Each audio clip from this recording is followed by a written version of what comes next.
Great. Okay, so the topic of tonight of my class is going to be being vulnerable with our children.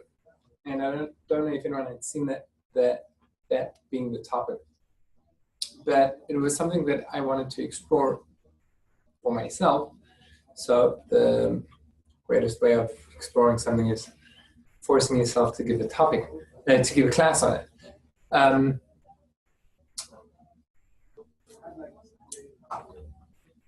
I believe, now that I've prepared my class, I believe that being vulnerable with our children is probably the most important thing that we can do from an educational perspective for our children as they grow up.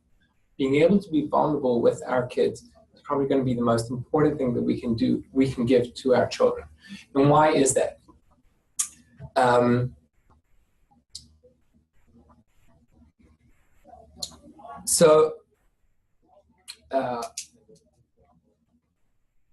I just remembered. Okay.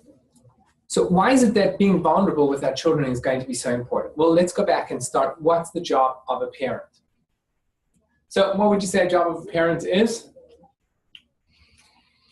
Raise good kids. Raise good kids. What if we would break it down into raise good kids? All right. Right? Right. That means that if it didn't come out good, it's my fault, right? I don't know if it's, I think the job of a parent is to take a child from total dependence and turn it into total independence. Is that right? Okay. Right? Mm-hmm. Take something that, right, you pick it up in the hospital and it's this little monkey looking like thing with zero control over itself and constantly soiling its clothes and wanting to eat, totally dependent, zero control over its own self. The only thing that it does have control over is to cry, right? What the greatest gift that God gave mankind is that children cry, right?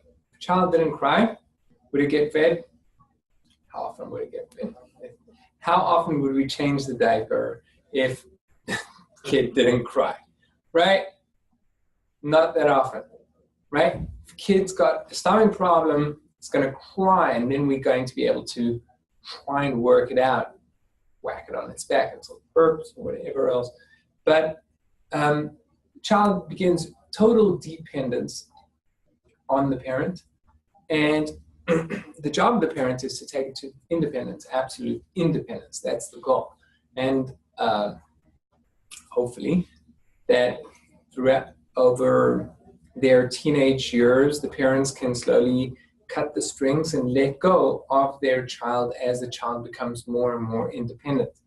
I'm sure we're all aware of the many stories of parents that refuse to let go of their control over their kids and refuse to allow their children independence, and will always try and hold on to as many strings as they can, whether it be financial, trying to ensure that the children will always be they'll be the financial crutch on the kid or the emotional crutch on the kid. There's always going to be this unhealthy part of that's where parenting becomes unhealthy. It's the parents have this inability of giving the child the independence, giving their son or daughter this independence that they need.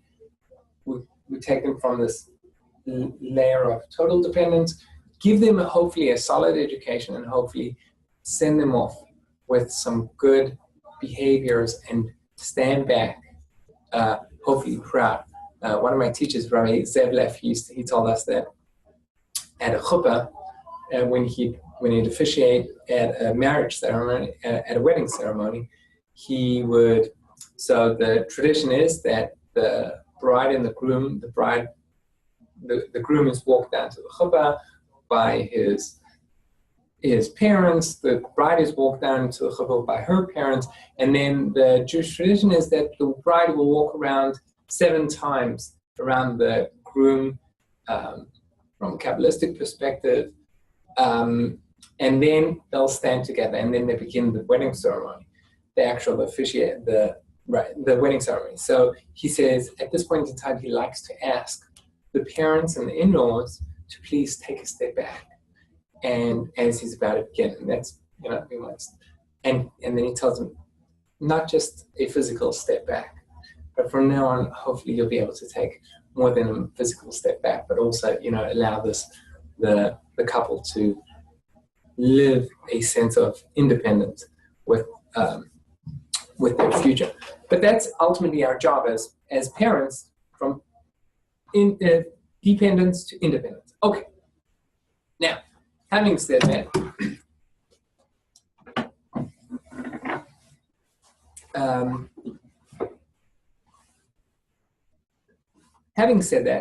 what is the ultimate goal?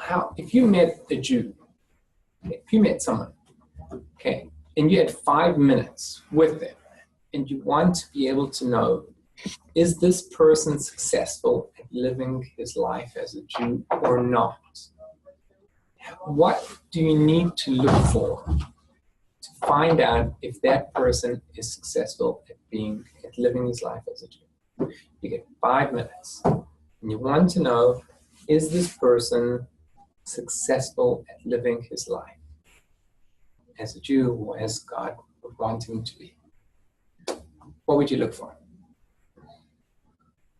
Do they seem happy? Why?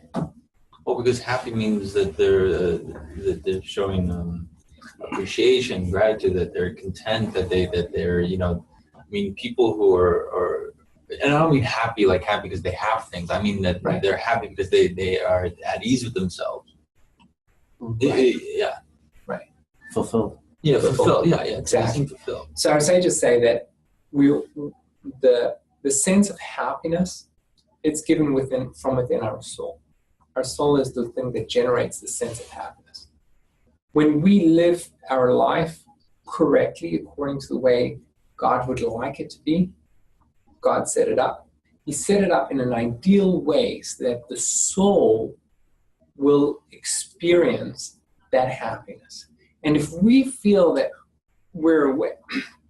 we can be way over the deep end with regards to too stringent with our behaviors or very, very lax with our behaviors, we won't get that sense of happiness, the inner serenity that we need, that the soul is begging for, that will come through a healthy way of living as a Jew. Okay, we need to have a healthy balance and be in touch with ourselves and be able to work with what we have and where we're at in order to achieve that sense of happiness. And when Rabbi Israel Taber used to say, if you want to know what's the litmus test to tell if a Jew is successful, if he's happy. If he's happy, you know he's been successful. If he's not happy, something's wrong. He may be keeping all the observances, but if he's not happy, something is wrong, and he needs to go and evaluate what is it that's wrong, that's not fitting correctly or within him. Okay, so there's a struggle. We're living in a constant situation. Wrong class? I hijacked you. Oh, okay.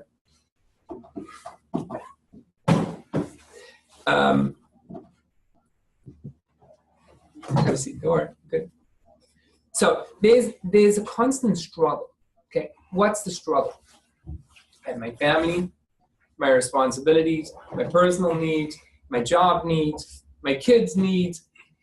This huge balance, and out of everything, I still need to find this level of serenity. And this is actually going to be a litmus test. If I'm putting in too much work and too much effort at work and cutting back, I need to feel, am I getting this feeling of serenity, calmness, and happiness with my whole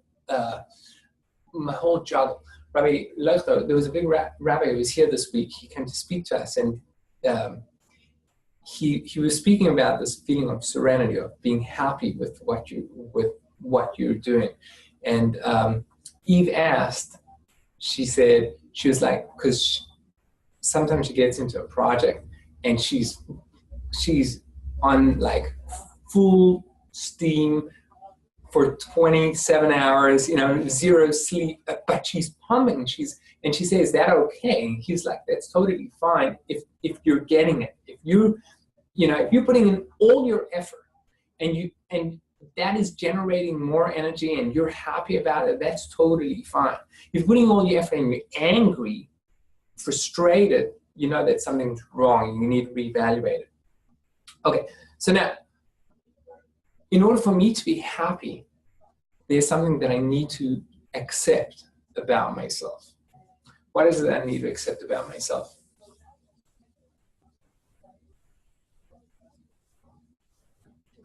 That you're just not perfect. Exactly. In order for me to be happy, I need to accept that I have deficiencies.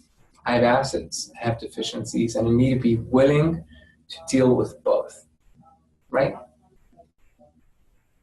You don't become, I don't know if this is a good example, but I think that Apple have great criticism and the major flaws in things in the iPhone. It's not there are lots of things that the Droid can do, which the iPhone can't do. That does not make it not the best phone on the market. Now, I'm not making a statement whether it is the best phone or not, but just because it's got deficiencies does not make it lacking in what it's doing, in what it's achieving. Same thing with us. In order for me to be living as a Jew, and for me to get this level of happiness, I need to be willing to take an accounting of myself and see where am I good, where am I not good, what are my assets, what are my deficiencies, and be okay with that, and be present with it. And so counterintuitive to the society that we live in. Right? Our society doesn't often give us this focus, tell us to focus on where you're at right now and be okay with yourself, right? Our society and sometimes our religion, the way we look at it, is always looking at where could you be? Where should you be? How, you should be there. That is where you should be striving towards. Rabbi Lefter, when he was here, I had a meeting with him, and he said, he asked me about what are my jobs, what am I doing? And I said, I've got a class of 4 guys, is one of the 4, and I said, but I have sheifot, I'm striving to have much bigger classes. That was the way he said it. He went on for about half an hour, ramming me about how wrong that is. It's like you need to be able to accept the situation and what you're at, where you're, because I was saying I've got 4, but I think I've got the ability of teaching 40 people. And he was like, that's garbage. He said, it's not a Jewish concept. I need to say garbage. It's not a Jewish concept, not an accurate concept. You need to be okay with what you have right now and work in the present. Now, no one's saying you don't need to grow. You need to grow, and you need to focus on growth, right? But if you don't focus on what you have here and invest in what you have here, your growth is never going to be successful because it's going to be shallow. You need to invest in your depth and have a good, successful area where you are right now, and then push a little bit, maybe double it, a little, push yourself a little bit, and then accept where you're at with that, right? Rather than have these great goals, right? These Fortune 500 companies, they started off with 100 employees, or all these startups, right? They've got about 30 guys inside this little office, and their dream is to sell public at, Facebook value and make it big. And then, I don't know, what does Mark Zuckerberg do all day? Change diapers now. He changes diapers. There we go. That's right. That, right. Except he's accepting the deficiencies of his daughter. Yeah. Right. Right. Our society constantly is telling us, you need to be huge, you need to be great, you need to be successful. And we think that because I'm not able to accept who I am and where I'm at. And that affects my ability of being happy. My productivity level is dependent on my happiness, right? We're much more productive when we're happy, right? But if I'm constantly looking at where I'm not, focusing on where I'm not, right? I'm focusing on my deficiencies. I'm not willing to accept it. That affects my ability of being okay with myself, my ability of being happy with myself. And by doing that, that has counter effect on my productivity level. Me being a great Jew, a wonderful Jew, the Jew that God wants me. So I need to be okay with myself. Okay, so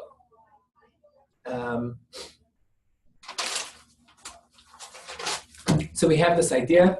Ezehu ashir hasamech b'chalko. What is a rich person? Who is a rich person? A person who is happy with what he has.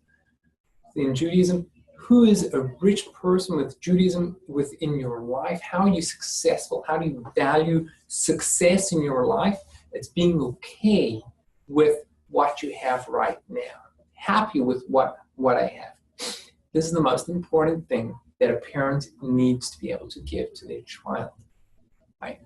If I can't get my child to be okay with what they have, to be okay with where they are, then I can forget about being able to bring out the potential that they have in them. I can forget about being able to give them over into a level of independence and hope that they'll be fine with what life is going to throw out at them. If they are not able to develop or are not able to groom this feeling of happiness. And how they're going to do that? They're going to have to do that through seeing me. They're going to have to see me, accept my assets, celebrate them, accept my deficiencies, and be okay with them, and yet live a happy life with all that I have. So often when we're parents, we don't want to show our kids our vulnerable side, right? We feel that we need to show this militaristic. Give me the word. Materialist. No, Militaristic. militaristic. There we go. Militaristic. We want to show this militaristic discipline within ourselves, and want to show that you need to strive towards this great me, right? Show levels of incompetence to our child. We dare share levels of anger or instability. We've got to hide it, right? Why do we hide it, by the way? It's a natural instinct. Why do we hide it? Do people agree that we hide it? To extent, extent. because you're ashamed of yourself, right? There are things that you don't like about yourself, and you always want your child to be better than you, and so you hide the things that you're ashamed of, from your children, right? You don't want them seeing the things that you don't want them to become. Okay. Any other reasons? So you're ashamed of it? Okay. We're ashamed of our deficiencies. Yeah. My father was very open about it. Maybe too open about his deficiencies. There you go. And that's why you got such a great He was person. always, don't be like me. Don't be like me. Yeah, it was, Right. He would say, am I a good enough father? Do you want another father? What's wrong with showing too many deficiencies to our kids? There's something wrong about it, especially when our kids are young. Your child can start to think there's really something wrong with you. Okay. Like there's And therefore, Well, you don't want the child parenting the parent. okay. It could change the dynamic to some extent. you don't want that feeling like they have to take care of you. The child has to take care of them. Okay, let's put it this way.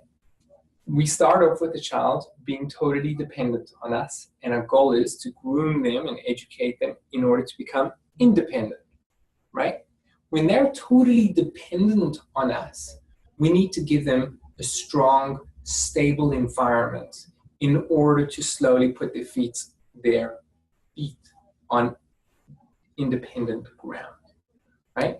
If they're in an unstable environment, so their independence is not going to come, right? It needs to be very stable. And as they grow up, the area around them, as they slowly become independent, the area around them, it's okay for the environment to not necessarily be as stable as we would initially show them it is, right? As they grow up, initially we never want to show weaknesses to our child, because the child is totally dependent, especially emotionally, on the parent. The child sees the parent being unstable. It can be very, very damaging to the child.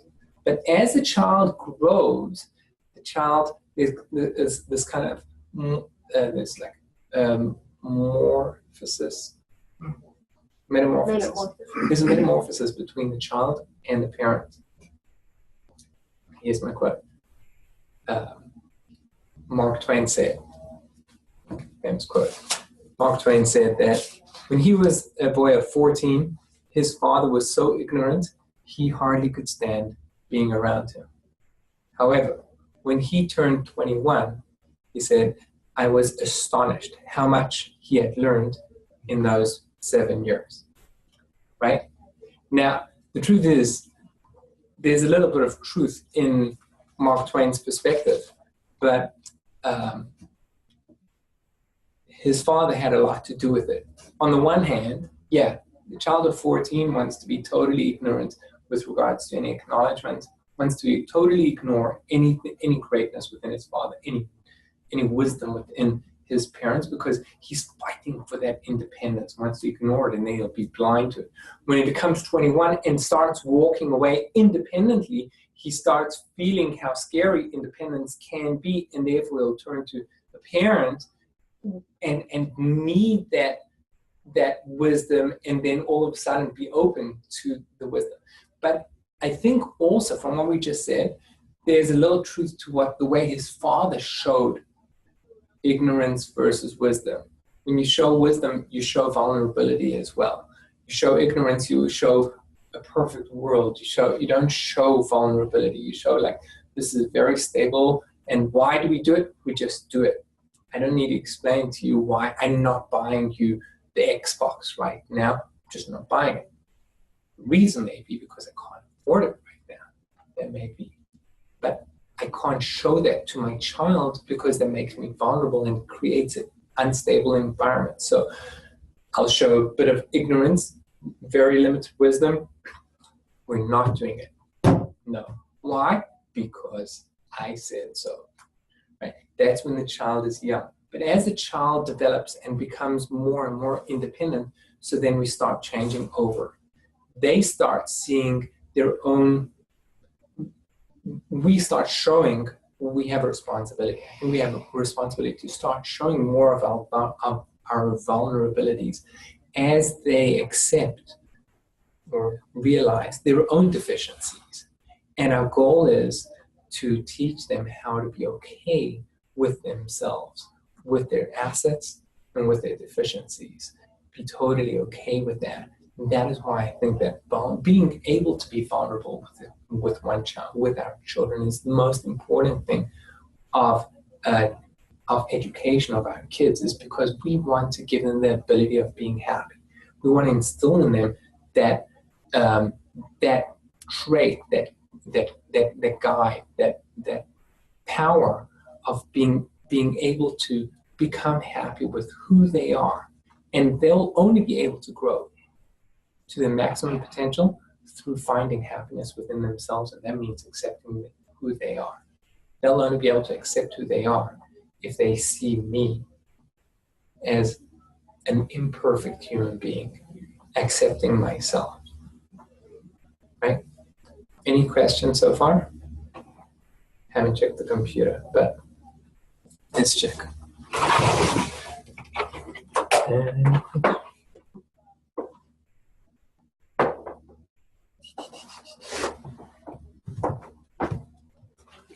okay, don't worry about it. I think we're good enough now.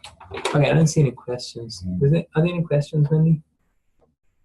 Sorry, that was in response to one of my questions. Okay, I didn't see the question. Any question? Okay, let's move on.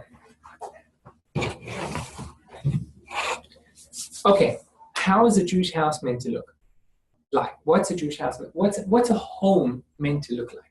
The environment of a home. And we just got to close off with this very, very important point. Believe it or not, I still know what an LP looks like.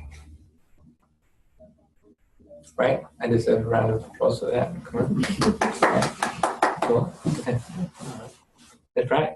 I still know what an LP looks like. Okay, LP, in the middle of the LP we have our hole, which sits on the spindle. Okay, and that more or less does not turn much. And as you go further and further away from the middle, you have more and more activity. Okay. A home is meant to be around, it's a lot of activity, movement, a lot of action, a lot of movement, and in the middle are meant to be the two parents. Father and mother meant to be in the middle. And everything, all the action that happens is meant to happen around the parents. Meaning, the person that sets the agenda of the house is meant to be the parents. The person that sets the goals of the house, the person that sets the tone of the house, the person that sets everything in the house is meant to be the parents. Parents are the ones, people. The parents are the ones who are the ones that set it. Okay? The children are meant to dance around that. Okay?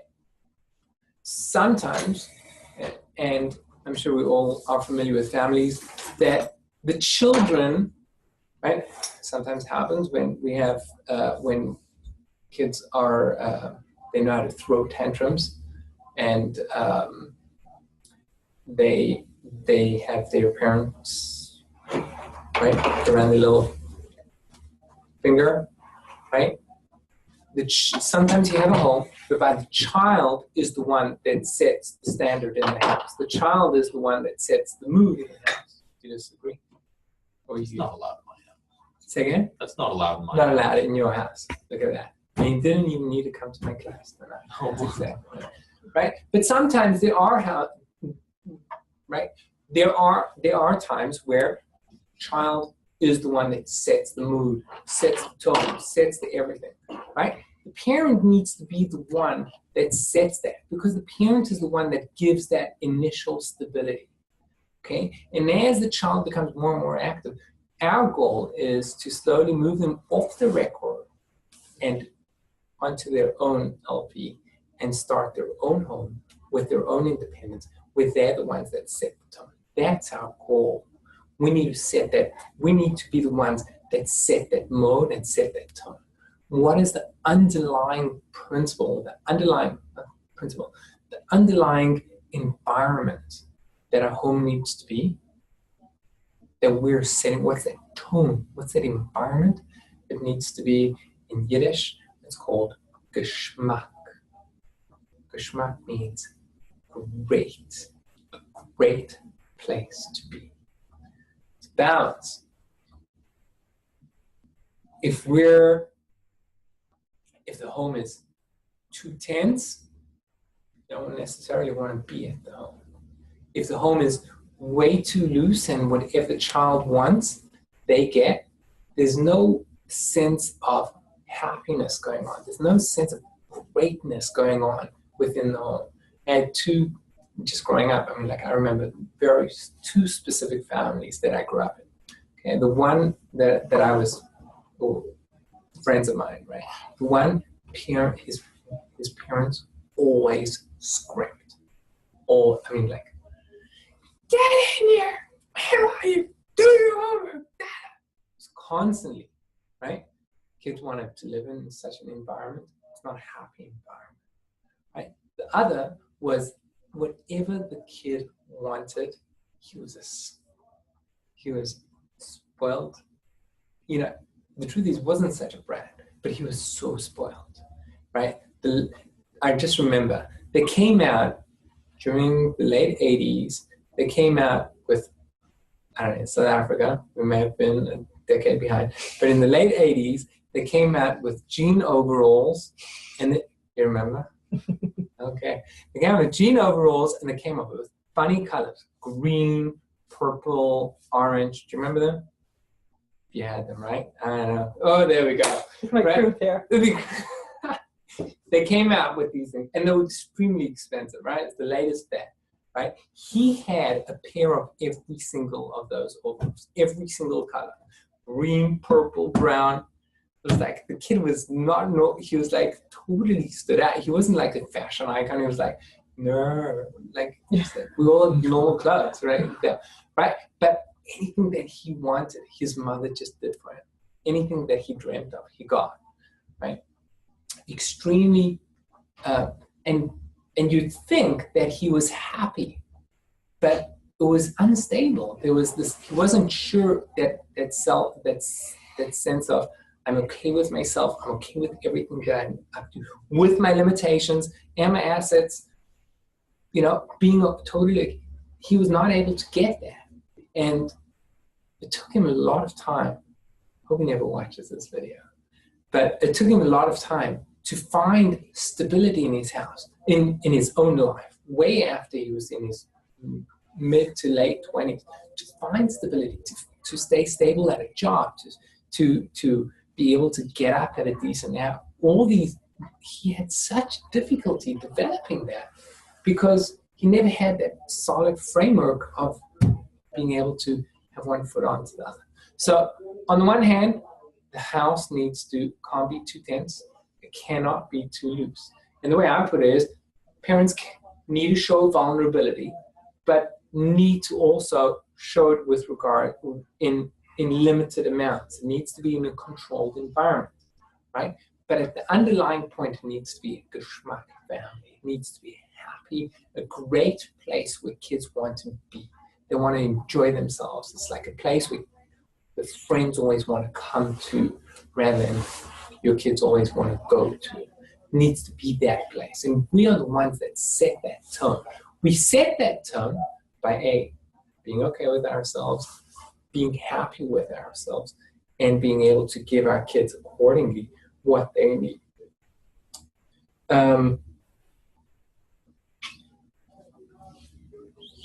Okay, and so that's more or less what I wanted to bring out for tonight. One more point that I think is really important. Two more points, actually.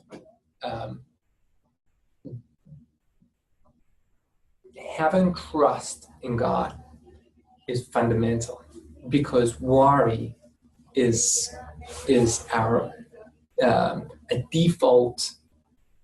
When we're not able to control something, especially when our kids are becoming independent, and when we're not able to control, we're meant to let go. We're going to cut the string slowly, let them one at a time, right? We start to worry because what if, right? Having this ability of trusting God, being okay with myself, right? And also trusting in God that He gave me this wonderful child, right? He's given me a job. I tried to do the best that I could. And now as I'm letting him go, I trust that God will take care of him. That is going to be fundamental for me to achieve that level of happiness, right? So often parents, don't worry about, is he going to get into law school? How much is it going to cost me in law school? And all these worries, and we're accounting for things that are so far ahead. We're not able to be present. And that is where trust in God, that God is going to be able to take care of it. Took care of me till now, be able to take care of my kid as well. Give that overall structure is fundamental. The other part is, it's so important. Often when things are flying around in your house, you walk in, to take a stop, to take a moment, take a deep breath, get centered, and not to react. Our kids are dying to get us to react. And when we react to them, we've taken that bait and we've just, and then we are theirs. Whatever they want, they're the center of the LP. They will do as we wish because we are reacting. When our children see that we don't react, we're able to take a moment to think, evaluate, make conscious decisions, then that creates a stable environment for our kids, which is what they're craving. They're craving stability. Okay, so quick summary. Vulnerability, being vulnerable is probably, in my opinion, is probably the most important thing that we can show to our kids with regards to education. This is what's a parent's job? A parent's job is take a child from total dependence to total independence. Well, what's the job? How do you tell if a Jew is successful at being a Jew? See if he's happy. How do you achieve happiness? Well, you got to be okay with yourself. Take your assets, take your deficiencies, take your assets, be okay with both of them together, and that is our job to give over to our kids. Being able to show vulnerability shows our children that we're okay with ourselves. We're okay with our assets, we're okay with our deficiencies, and we give that over to our kids. That's the most important thing that our kids need to take away to be okay from ourselves, is this ability of being okay with themselves, because that is what's going to give that inner happiness, which is going to achieve productivity and ultimately achieve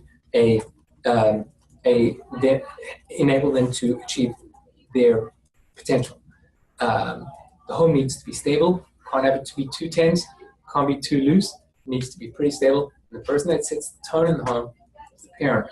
We are the center of the LP, not the kid. We need to learn to remember to take a deep breath, not react, and trust in God that things will work out okay. Okay, thank you very much.